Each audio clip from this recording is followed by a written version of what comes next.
Hello and welcome to another episode of Masanda Wanafel Vlog.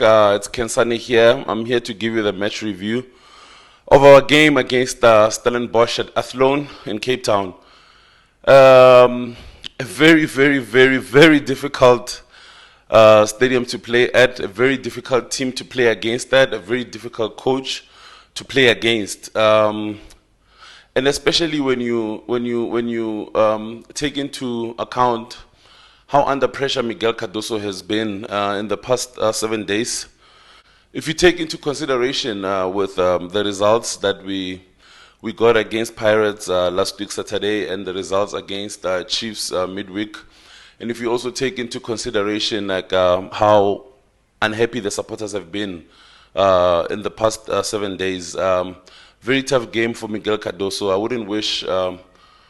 wouldn't wish this fixture on any coach that's as under fire as he is right now. Playing against the Stevie Barker side can never be easy. Stellenbosch is a very stubborn side, and especially when they're playing at home. Another game where Sundowns only showed up for 45 minutes. The second half was really an eyesore. I don't think anyone who was watching that game really enjoyed watching the second half. It was super nervy, and it was just a struggle. And a lot of suffering towards the finish line of getting the 3 points. But at the end of the day, what's most important is getting the 3 points, getting the result.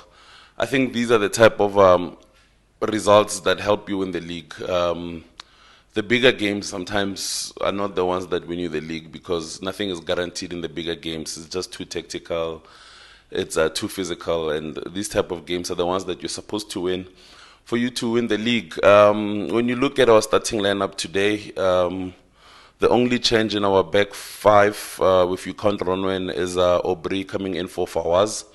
I'm happy with the centre-back pairing staying intact for about 3 to 4 games, but the makeup of this team right now is there's really no consistency in the lineups, and I think it's something that we should understand, even though you feel like there's certain moments and certain times where we could try to keep at least 8 to 9 players playing for a stretch of 4 to 5 games. If you also consider that we're going into international break now.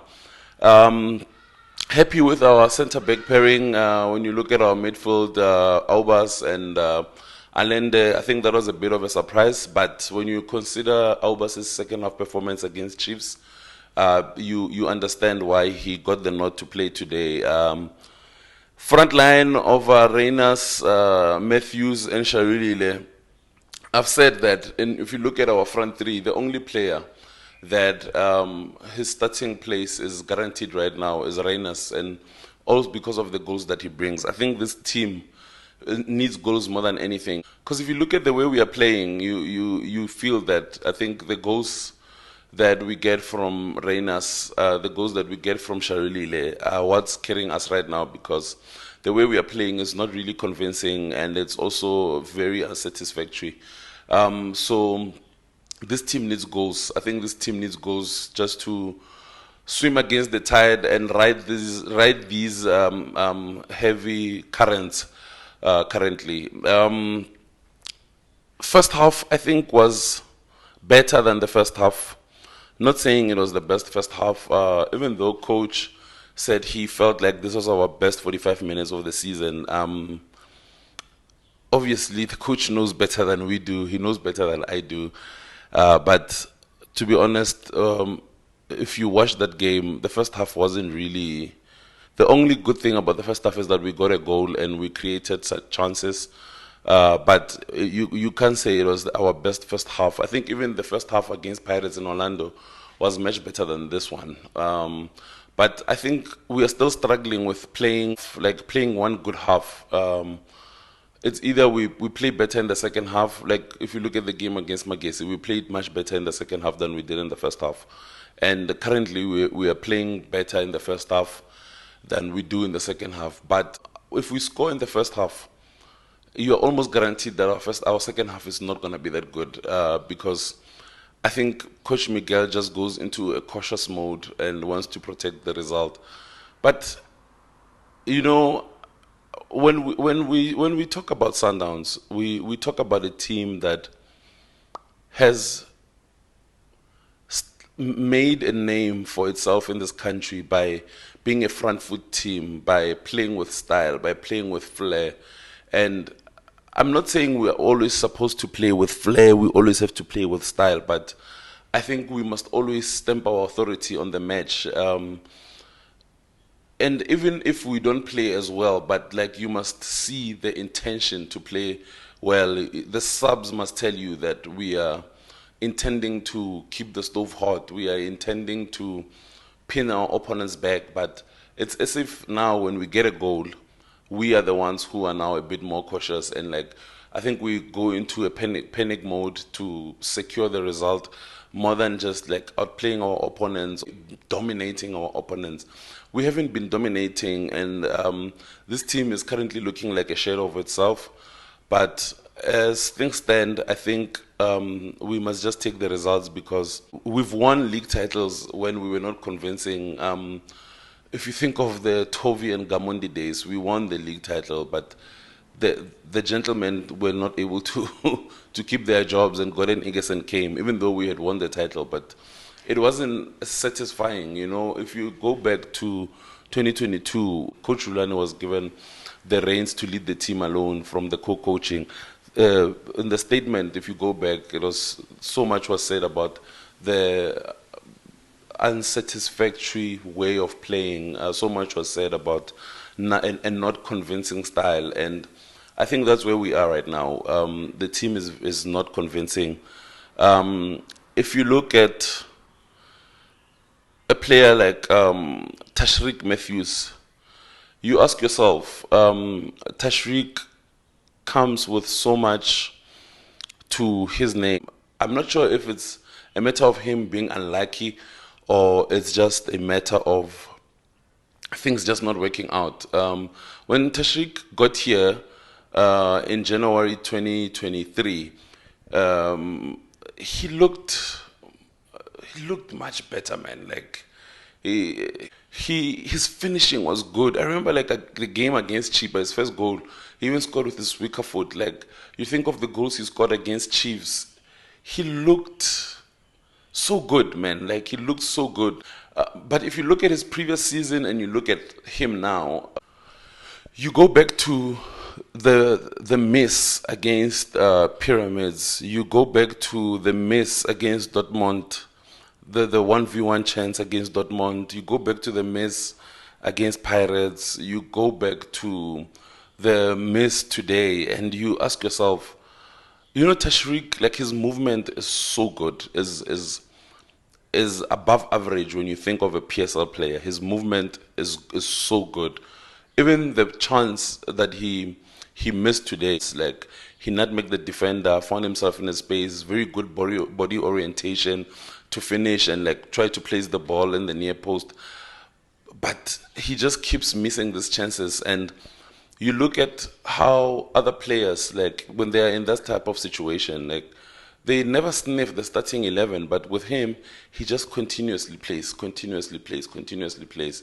And I'm not sure if we were trying to play him back into form or if it's just a given that he will play no matter what. And you look at today, like you ask yourself, how does Shalili get subbed off and Matthew stays, you know? And when you look at also like Salas, unless there was a knock, because Salas has also played a lot of minutes.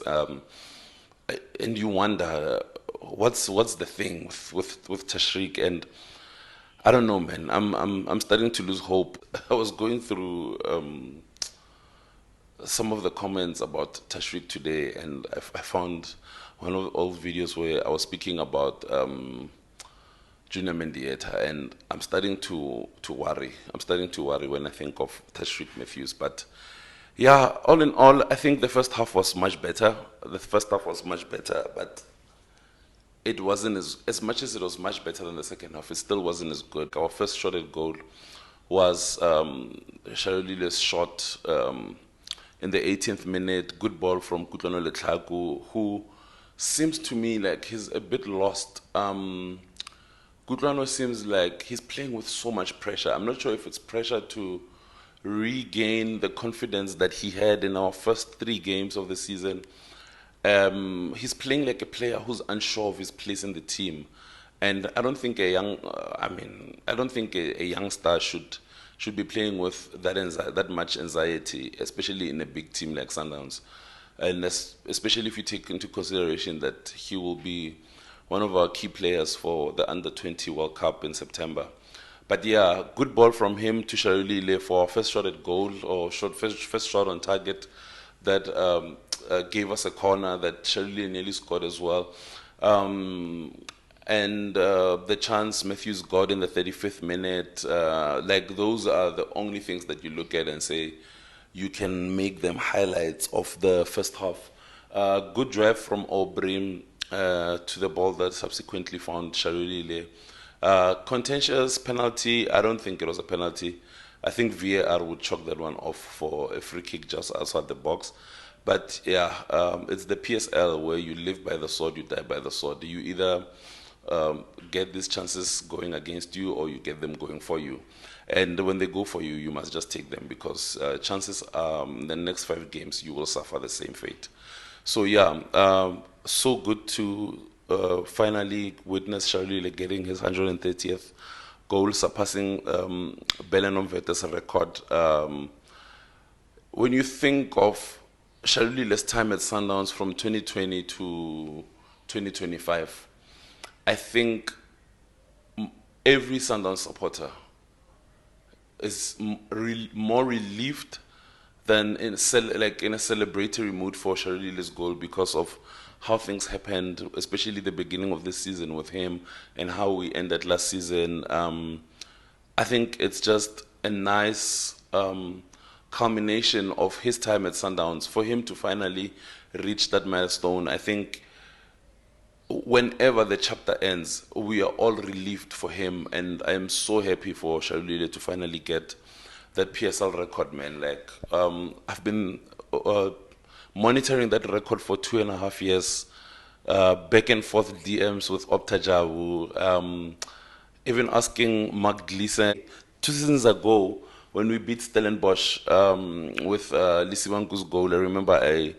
double checked with Mark Gleason as to how far Sharulile's goal record, how far he is from Nomvete's record, and so happy to see him get that record. I think every Sundowns supporter will be happy to see Sharulile finally getting that record. And I think when you look at the first half, the only highlights of the first half was the Matthews miss and Sharulile's goal. But there isn't really much to write home about. But the one thing that was positive was Malibongo Khoza's performance. I think he had a very good game. I thought Batusi had a good game. It's like when you look at this current Sundowns team, sometimes it's not easy to come in positions where, for example, Batusi plays in a position where Tebza is head and shoulders above everyone in the country and arguably on the continent. So when you're Batusi and you have to come, it's very important for you to just play your game and don't go out of your way to try to give us what Tebza gives us. It's important for any player to come in and play their game and give us something different, offer us something different, because no two profiles are the same at Mamelodi Sundowns. Another thing that I found very strange from this game was the post-match interview with Coach Miguel Cardoso, when he said the outside has to give this team peace. I think Coach Cardoso is in a very difficult time, is in a very delicate stage, and I feel for him, but it becomes hard to sympathize with him when he starts talking down on Sundowns supporters. I think no coach can go to Chiefs and call the Kosi Nation out the outside. No coach can go to Pirates and call the Ghost the outside. And unfortunately, no coach can come to Sundowns and call the Yellow Nation the outside.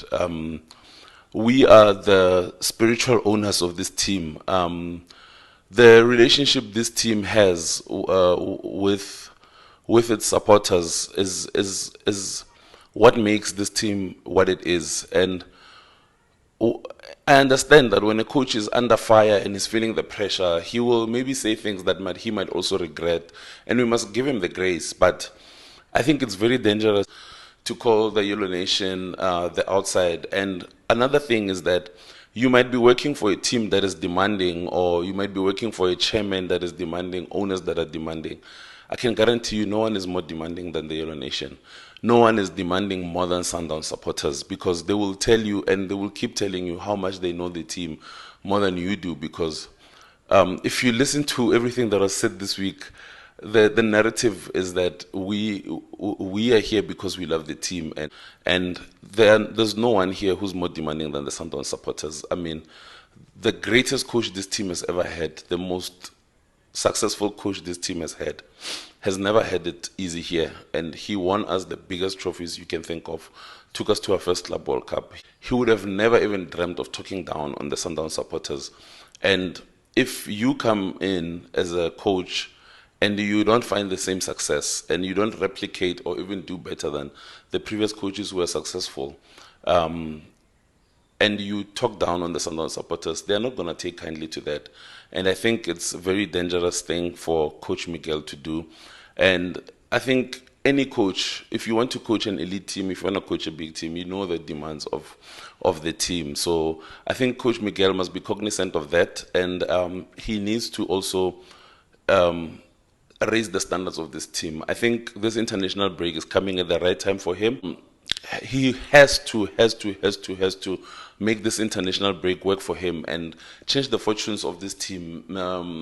The way we are playing is really not convincing. Coach Miguel has to fix it. He has to fix it in the international break. Take advantage of this break, however short it is, and use it wisely. This team needs to perform better when it comes in the second round, because I don't think Sundown supporters will take kindly to these performances for too long. I don't think that will happen. Anyway, I've been talking for too long. Let me go into the ratings. I think Ronwen really did well today. Especially when you think how under pressure we were in the second half, you just felt like Stellenbosch will get a goal and this will be another draw. Because even the subs that we made were not really positive subs. I think I will give Ronwen a 6 out of 10.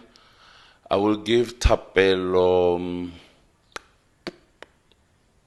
a 6.5 out of 10. I will give Malibongwe an 8 out of 10. Keanu Cupido today really looked like he was struggling with the physicality of Stellenbosch, found himself on the floor more often than not. But all in all, I think it was a solid performance from him as well. I will give him a 7 out of 10. I will give Aubrey a 6.5 out of 10. Batusi, I will give a 7.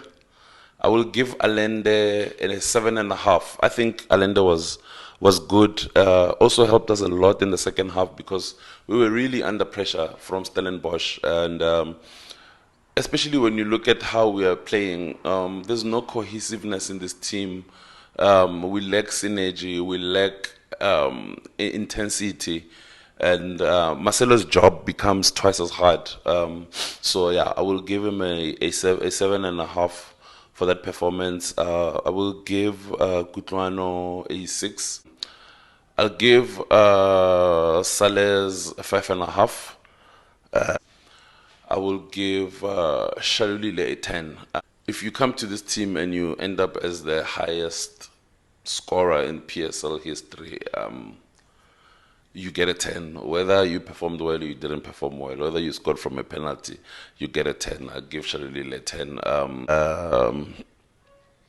Ikram Reynas, I think a 5. Not too sure what to make of that performance. Jaden, I'll also give a 5. Even the coach mentioned that he had to be played a bit further up because we didn't have wingers. We didn't have Mabena, who's out with injury. Yeah, I even forgot Tashrik. I think I'll give Tashrik a 3. I think lately these ratings also mirror the kind of week that we've had. Lunga came on for Kutlwano. But yeah, no. Those subs, man, were off. Were really off. I can't even point out to like a positive sub today. Tebza also came on. I think it was late for Batusi. I don't think I'll give Tebza a rating. I don't think Libusa played enough, but I think I'll give him a 5. But yeah, I think I've been talking for way too long. And I'll give Coach Miguel, it's a win at the end of the day. I'll give him a 5.5.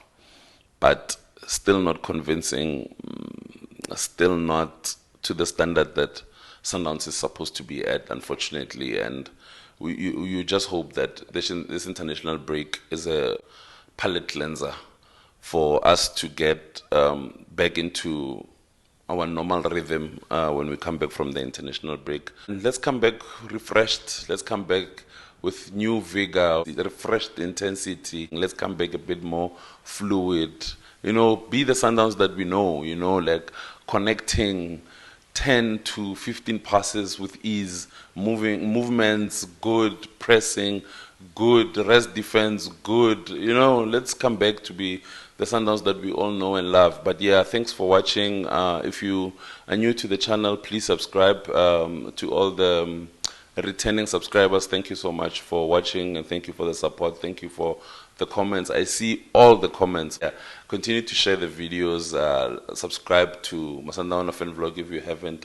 Follow our pages on Twitter. I'll never call it X. Follow our pages on Twitter. It's MSFC Fan Vlog. Follow our page on Instagram. It's Masandawana Fan Vlog. Our page on TikTok is Masandawana Fan Vlog. And I think we're somewhere there on Facebook, yeah, as well.